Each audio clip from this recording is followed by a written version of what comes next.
하나님을 예배함이 우리에겐 큰 행복입니다. 오늘도 말씀으로 우리를 채워주시옵소서. 성령님 지도하여 주시옵소서. 예수님 이름으로 기도드립니다. 아멘.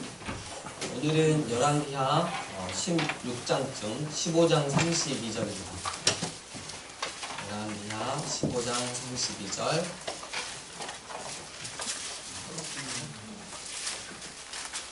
오늘은 조금 어렵습니다. 저만 어려울 수 있습니다. 하는데 저만 어렵고 여러분들은 그냥 들으시면 되니까. 우리가 다시 한번 보면 와 이거 너무 반복하는 거 아니야? 편하게 기억하지 마시고. 우리 오기수사님 오셨습니다. 축하합니다. 우리가 사무엘 하면 몇 년이었죠? 9년이죠.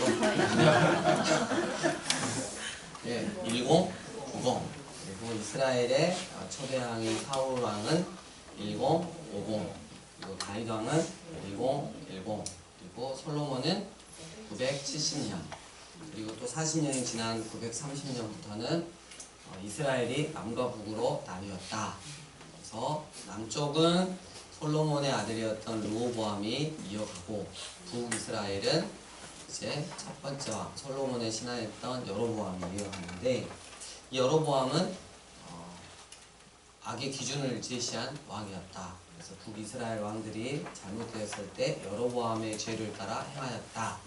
이런 때가 있었고, 우리가 또 하나 기억해야 되는 게, 이 여로보암 왕을 뛰어넘는 어마무시한 왕이 있었는데 그 왕의 이름은 아합이었다. 그 남쪽에 사돈을 맺은 그 왕이 있었는데 여호사밧, 하나님 보시기에 참 선한 왕이었다. 이때 활동하던 선지자는 북이스라엘의 누구였다? 850대 1 갈멜산 대처 엘리야가 활동을 했다. 그 정도만 아시고, 그리고 이 아합 가문을 하나님께서 에후라는 자를 통해서 철저하게 심판하셨고, 아수르나 또 위에 시리아 쪽에 국제적인 정세로 인해 북이스라엘이 갑자기 횡재를 하게 돼서 말할 수 없는 경제 부흥을 일으켰는데, 그때 그 왕이 여로보암 2세였다. 부유하고 잘 살고 주변 국가의 힘을 과신했지만 결국 하나님께 멀어지고 말았던, 하나님 앞에 정의 없는 삶, 공의 없는 삶을 살고 말았던, 가난한 자들을 더 비참하게 만들었던 그런 북이스라엘 향해서 오히려 겉으로 보기에는 매우 잘 살고 매우 다 갖춘 것 같지만 하나님 보시기에는 굉장히 악해 보였던 그 시대가 여로보암 2세였다. 그때 하나님 마음이 아파서 선지자를 보냈으니 그 선지자의 이름은 공의를 물같이 아모스와 그리고 사랑의 선지자인 여호와께 돌아오라 호세아였다.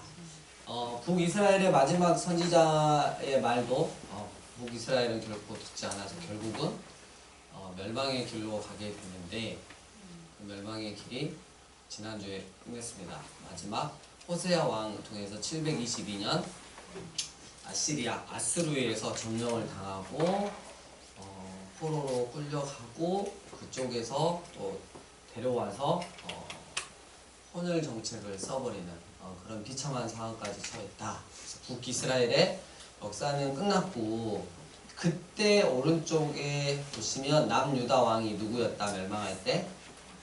히스기야였어요. 히스기야도 전무후무한, 하나님 앞에 참 신실하고 선한 왕이었습니다. 남쪽은 간혹 이렇게 선한 왕이 나오죠.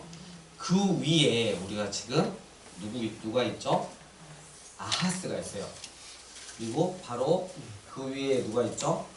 요담이 있는데, 지금 15장 32절에 요담이 나옵니다. 두 번째 줄 람 11, 11번째 왕이 되겠고요.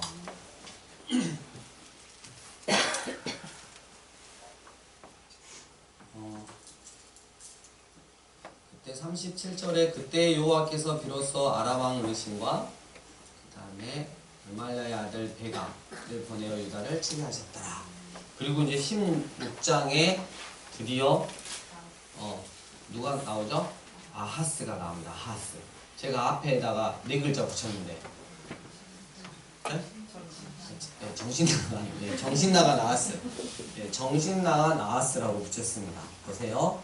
2절에 끝에 부분 보면 하나님 보시기에 하나님 여호와께서 보시기에 정직히 행하지 아니하고 이스라엘의 여러 간 길로 행하며 또 여호와께서 이스라엘 자손 앞에서 쫓아내신 이방 사람의 가증한 예를 따라 자기 아들을 불 가운데로 지나가게 하며, 그래서 인신 제사를 지냈던, 우상에게 드렸던 그 인신 제사를 드렸던 왕.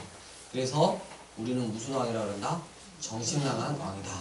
참 희한한 게 히스기야가 참 선한 왕인데요, 그 전에 그 아버지가 정신나간 아하스였고요, 그 아들 므낫세는 정말 55년 동안 이게 통치 기간도 긴데 이때 싸움나기 얼마나 큰지 하나님이 돌이키지 않으셨어요. 남유다를 멸망시키는데 딱 그 샌드위치 가운데에 히스기야만 참 선한 왕이었다는 거.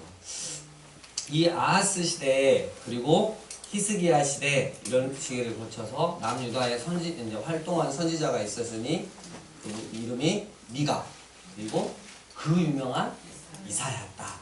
딱 적어 놓으시면 되겠습니다. 16장에 미가 이사야서로 간다, 이렇게 해 놓으시면 되고요. 오늘은 미가서를 간단히 살펴보는데 거기에 앞서서 더 중요한 적용점을 제가 하나 발견을 했습니다.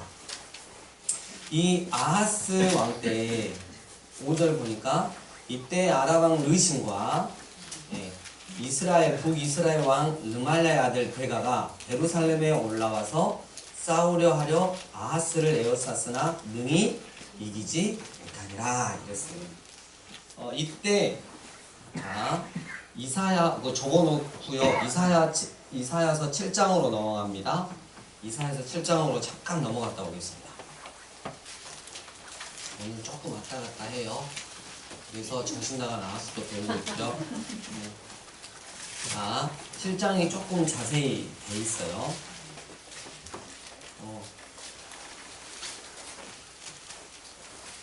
지금 북이스라엘과 아람이 연합을 해가지고 남유다를 이제 침공하려고 했어요. 그때 7장 7절의 주요할 말씀이 그 일은 서지 못하며 이루어지지 못하리라. 그러면서 아람과 북이스라엘은 멸망할 것이다, 이렇게 선지자를 통해서 말씀을 하셨습니다.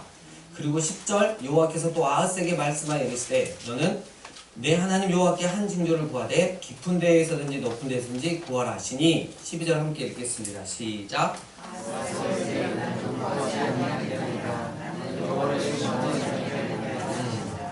이 아하스가 굉장히 신앙적인 믿음 있는 말을 한 것 같지만 이건 전형적으로 겉과 속이 다릅니다. 아까 열왕기 하를 보면 어떤 내용이 있냐면 누구를 의지한다? 하나님을 의지하는 게 아니고 나 여호와를 시험하지 않겠다. 물어볼 필요가 없죠. 왜? 누구를 의지할 거니까?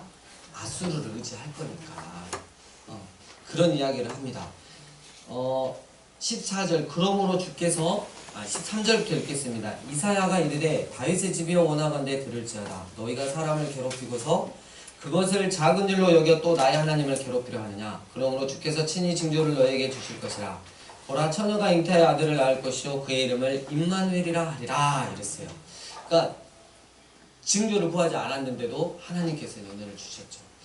우리가 하나님이 은혜를 주시겠다고 약속을 하시는 건데 그거를 아멘 하고 받는 사람과 아멘 하고 받지 않고 하나님이 나를 도와줘, 세상에 그 어떤 것이 날 도와주지, 이런 사람하고 두 가지로 딱 나눠지는 거죠. 오늘은 그걸 적용을 좀 해보려고 해요.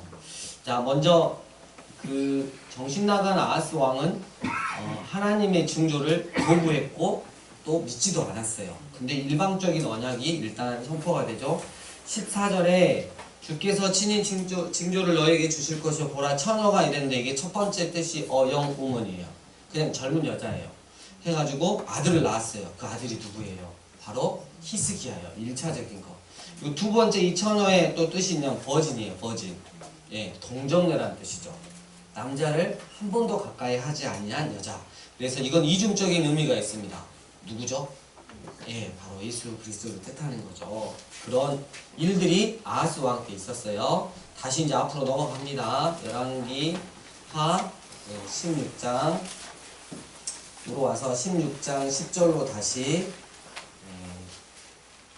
와서 16장 10절 아하스 왕이 아수르의 왕 디글랏빌레스를 만나러 다메섹에 갔다가 거기 있는 제단을 보고 아하스 왕이 그 제단의 모든 구조와 제도의 양식을 그려 제사장 우리아에게 보냈다. 그래서 보내가지고 이대로 고치라는 거야.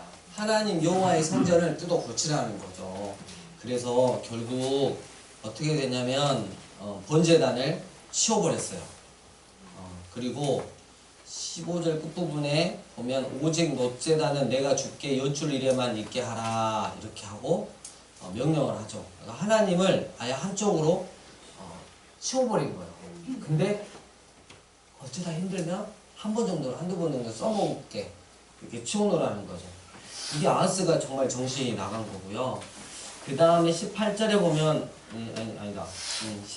17절에 보면 물두멍을 또 파괴를 했고요. 18절에 낭실, 그리고 낭실로 들어가는 그 길, 누가 두려워서? 아수르 왕을 두려워하여 여호와의 성전에서 옮겨 세워버렸어요.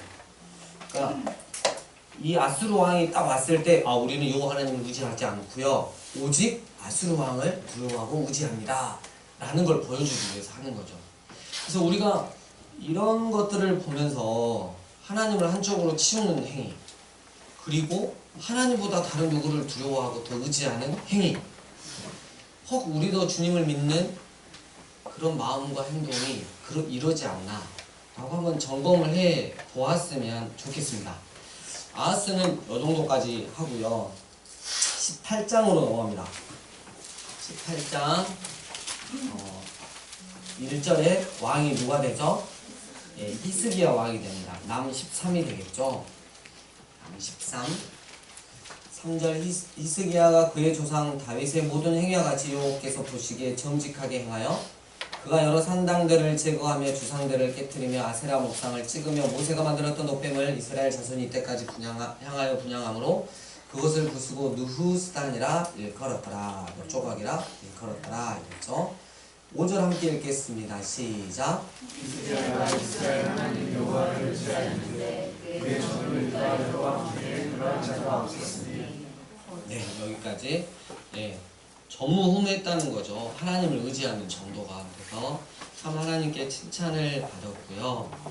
그 다음에 9절 보면 히스기야 왕 제4년에 북이스라엘이 4년부터 3년 동안 해가지고 북이스라엘이 어떻게 됐다? 함락이 되는 그런 일이 있었다. 고요. 13절에 히스기야 왕 제14년에 아수르 왕 사네립이 쳐들어왔어요. 17절 아수르 왕이 누구누구 납사계로 하여금 대구를 거느리고 라스기에서부터 예루살렘으로 가서 히스기야 왕을 치게 하며 그들이 예루살렘으로 올라가니라. 21절 이제 네가 너를 위하여 저 상한 갈대 지팡이 애굽을 의뢰하는도다. 그러니까 이때까지 남유다가 히스기야가 좀 부족한 부분이 뭐가 있었냐면, 이게 이제 어려움 앞에서 정말 전적으로 하나님을 의지를 해야 됨에도 불구하고 애굽에 대한 미련이 있었어요. 애굽이 우리를 지켜줄 것이라는 그런 미련이 있었죠. 22절 너희가 내게 이르기를 우리는 우리 하나님 여호와를 의뢰하노라 하리라마는 이 말을 딱 해요. 야, 그런 게 이거예요. 아수르가 와가지고 야, 너희가 하나님을 의지한다고 그러는데 뻥치고 있네. 너 애굽 의지하고 있잖아. 탁 걸린 거예요. 급소를 찔린 거죠. 25절 내가 어찌 여호와의 뜻이 아니고야 이제 이곳을 멸하러 올라왔겠느냐. 근데 아수르가 그 북이스라엘을 멸망시키는 심판의 도구로 쓰임을 받고 겸손해야 되는데, 이게 좀 더 나가는 듯하죠. 여호와의 뜻 때문에 내가 남유다를 치러 왔다 막 이렇게 하면서 굉장히 심한 말을 하기 시작합니다. 33절 민족의 신들 중에 어느 한 신이 그의 땅을 아수르 왕의 손에서 건진 자가 있느냐? 교만이 하늘을 찌르고 있습니다. 그래서 아수르가 이렇게 가다가 하나님한테 혼나겠구나 이런 느낌이 있죠. 자, 그리고 나서 19장 이제 히스기야가 정신이 바짝 들었어요. 히스기야 왕이 듣고 그것을 찍고 이제 온전히 여호와 하나님 의지합니다. 붉은 배를 두르고 여호와의 전에 들어가서 2절의 끝부분 선지자 이사야에게 글을 보냈죠. 그래가지고 기도 좀 하십시오. 이런 일이 있습니다. 이렇게 했더니 6절 7절 함께 읽겠습니다. 시작. 너희는 너희 주에게 이렇게 말하라. 여호와의 말씀이 너는 아수르 왕의 신복에게 이른다. 나를 모욕하는 말 때문에 두려워하지 마라. 내가 한 영을 그의 속에 두어 그로 소문을 듣고 그의 본국으로 돌아가게 하고 또 그의 본국에서 그에게 칼을 주게 하리라 하셨느니라. 이렇게 말씀하셨어요. 14절 히스기야가 사자의 손에서 편지를 받아보고 여호와의 성전에 올라가서 히스기야가 그 편지를 여호와 앞에 펴놓고 15, 16, 17, 18, 19절 여러분 기도는 주님께서 일하실 수밖에 없는 기도는 이렇게 하는 것입니다. 함께 읽겠습니다. 시작. 그래서 히스기야가 기도하여 이르되 그릇들 위에 계신 이스라엘 하나님 여호와여 주는 천하 만국의 홀로 하나님이시라. 주께서 천지를 만드셨나이다. 여호와여 귀를 기울여 들으소서. 여호와여 눈을 떠서 보시옵소서. 하늘이 살아계신 하나님을 비방하러 보낸 말을 들으시옵소서. 여호와여 아수르 여러 왕이 과연 여러 민족과 그들의 땅을 황폐하게 하고 또 그들의 신들을 불에 던졌사오니 이는 그들이 신이 아니요 사람의 손으로 만든 것 곧 나무와 돌무늬로 멸하였나이다. 우리 하나님 여호와여 원하건대 이제 우리를 그의 손에서 구원하옵소서. 그리하시면 천하 만국이 주 여호와가 홀로 하나님이신 줄 알리리라 하니라. 이렇게 기도를 해버리니까 31절 끝부분에 여호와의 열심히 일을 이루리라. 하나님이 일하시는 거죠. 35절 이 밤에 여호와의 사자가 나와서 아수르 진영에서 군사 18만 5천 명을 친지라. 아침에 일찍 일어나 보니 다 송장이 되었더라. 누구를 우리는 의지할 것인가. 또한 36절 아수르 왕 사네립이 떠나 돌아가서 니느웨의 수도로 갔죠. 거주하더니 결국 죽임을 당하고 누가 37절 끝부분에 에스라돈이 왕이 되었습니다. 그리고 나서 이제 20장에 보면 히스기야가 병들어 죽게 되었다. 근데 기도를 해가지고 15년을 더 연장했다. 그 징조를 보여주셨다. 그래서 9절 끝부분에 그림자가 해가 10도를 물러간다. 이런 게 있었고요. 그리고 12절에 발라단의 아들 누구요? 바벨론 왕 브로닥 발라단. 아니 히스기야가 병들었다함을 듣고 편지와 예물을 그려 보였는데 그때 모든 것들을 다 보여줘서 이게 또 교만에 속해서 하나님께서 또 선지자를 통해서 말씀을 하신 이야기가 있어요. 그리고 나서 21절 끝부분에 누가요? 네, 히스기야의 아들이 므낫세가 왕이 되었습니다. 그렇다면 이 부분을 조금만 오늘 우리가 좀 정정을 했으면 좋겠는데요. 이사야서 36장을 한번 넘겨보시기 바랍니다.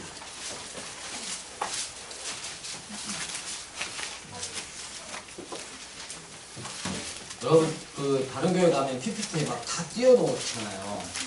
세상 그리고 또 큰 교회 가면 소모 같으신 분들이 시작! 히스기야 왕이 식사되나 이렇게 하더라고요. 저희 교회는 계속 찾으라고 그래서 근데 저를 이렇게 찾다가 저는 굉장히 은혜를 많이 받아서 이건 함께 누려야 될 거다.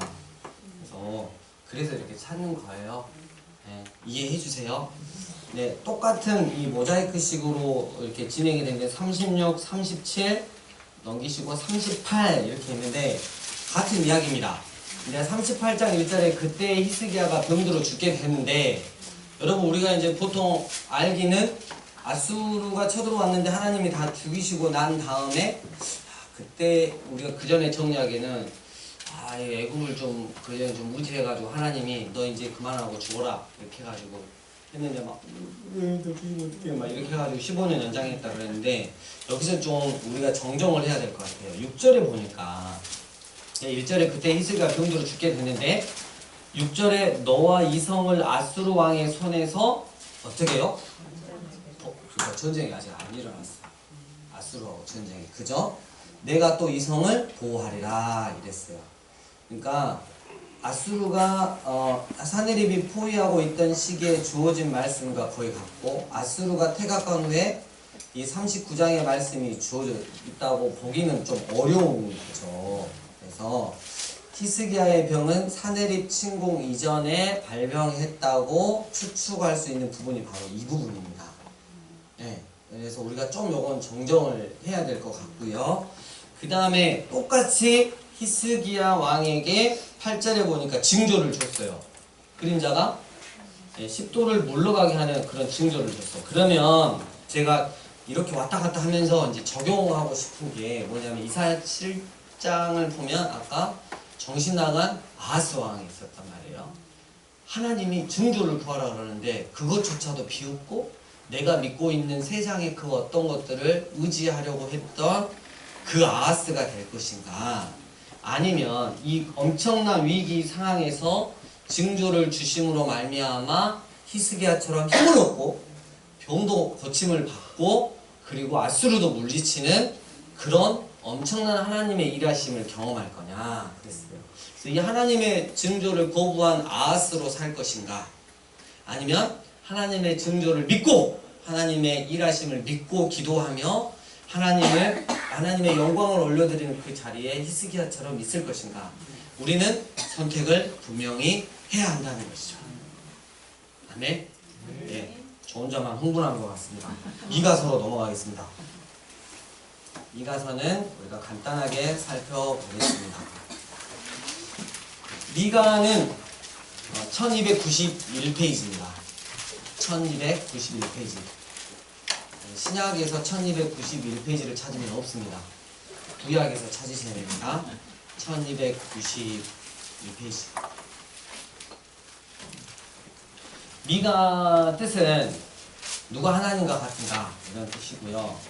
경제정의 실천 연구의 소장님이고 굉장히 역사의식이나 사회정신이 투철했던 선지자임에 분명하고요. 이사야는 좀 왕족 출신의 그런 선지자였다면 이 미가는 모레셋, 즉 농촌 출신의 선지자였다.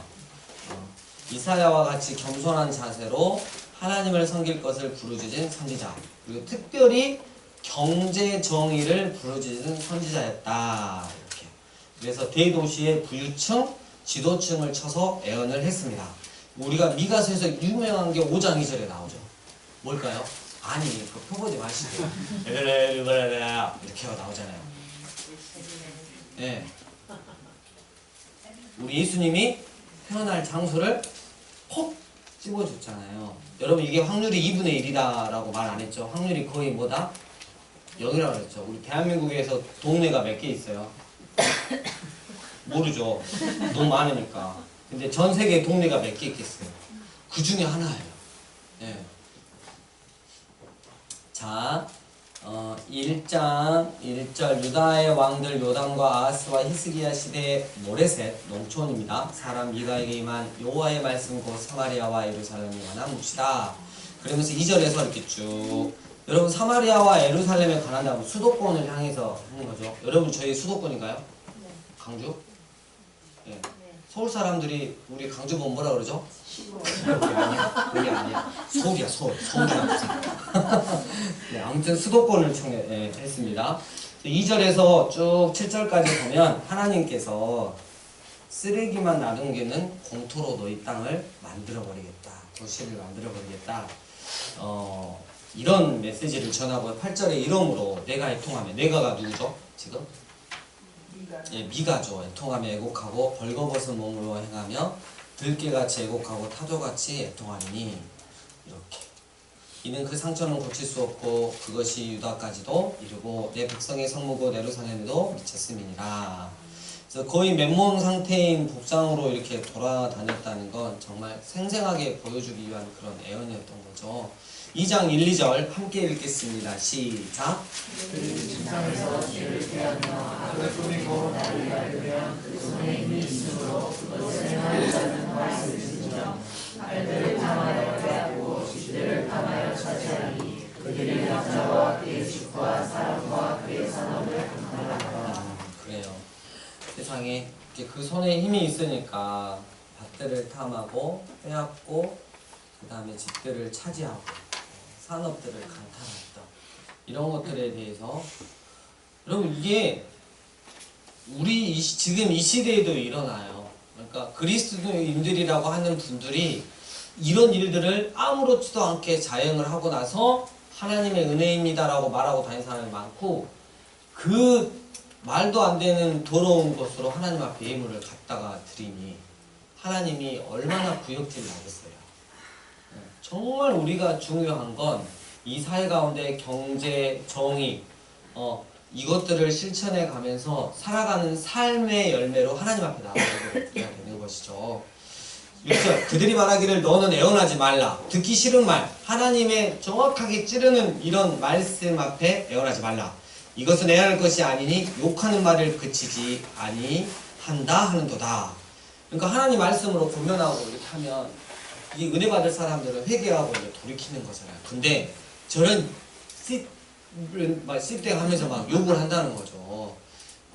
11절 사람이 만일 허망하게 하면 거짓말로 이르기를 내가 포도주와 독주에 대하여 내게 예언하리라 할 것 같으면 그 사람이 이 백성의 선지자가 되리로다. 무슨 말이냐면 당신이 원하는 모든 것, 더 많은 돈과 최고의 포도주를 하나님에서 얻어낼 수 있는, 뜯어낼 수 있는 법을 설교해 주겠다. 그러면 당신은 우리 교회 목사시죠. 이런다는 거예요. 미가 같은 선지자가 교회 목사를 한다 그러면 뭐라고 한다고요? 저런 이렇게 욕을 한다는 거죠. 당장 없어질 놈이라고 막 없어져야 된다. 3장 내가 또 이르노니 야곱의 우두머리들과 이스라엘 족속의 통치자들아 들으라. 정의를 아는 것이 너희의 본분이 아니냐? 너희가 선을 미워하고 악을 기뻐하여 내 백성의 가죽을 벗기고 그 뼈에서 살을 뜯어 그들의 살을 먹으며 그 가죽을 벗기며 그 뼈를 꺾어 다지기를 냄비와 속 가운데에 담을 고기처럼 하는도다. 5절 내 백성을 유혹하는 선지자들은 이에 이빨에다가 물 곳이 있으면 평강하다. 뇌물을 주면 어떻게 해요? 평강하다. 축복만 해주는 거야. 너 기가 막히는 거죠. 8절 오직 나는 여호와의 영으로 말미암아 능력과 정의와 연기로 충만해져서 야곱의 허물과 이스라엘의 죄를 그들에게 보이리라. 여러분 정말 하나님의 종은 늘 성령으로 충만해서 나 그리고 교회 공동체의 죄를 발견하고 그것들에 대해서 스스럼 없이 그거를 들춰냄으로 말미암아 나를 포함한 성도들이 회개하고 하나님의 은혜를 구할 수 있는 자리로 늘 인도해 주는 게 그리고 결국은 회복되어서 하나님의 사람으로 강건하게 건강하게 살아갈 수 있도록 해주는 게 바로 주의 종의 자세라는 거죠. 요즘 우리 이 시대에 이제 목사도 아니지만 정광훈 씨가 많이 그러잖아요. 하나님도 까불면 죽어 이랬는데 사과문을 발표했더라고요. 그때 내가 너무 성령이 충만해서 그런 말을 했다. 정말 말도 안 되죠. 신학도 없고 아무것도 없죠. 성령이 충만하면 그런 말은 더 못하는 거죠. 그럼 성령 하나님까지 지금 모독을 하는 건가요? 성령 하나님이 하나님 까불면 죽어 시켰다는 거예요 지금. 네. 여러분 그런 사람들한테 놀아나는 목사들이 있다는 거 너무 마음 아픕니다. 정신 바짝 차려야 합니다. 4장 1절 끝날에 이르러는 여호와의 전의 산이 산들의 꼭대기에 굳게 서면 작은 산들 위에 뛰어나고 민족들이 그리로 몰려갈 것이라. 오늘 찬양한 것 같은데요. 2절 함께 읽겠습니다. 시작.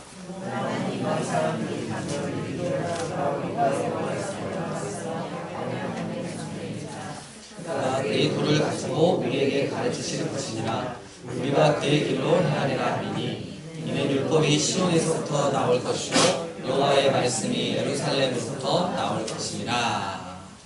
그래가지고 우리 하나님 은혜 말고는 이게 설명이 안 돼요.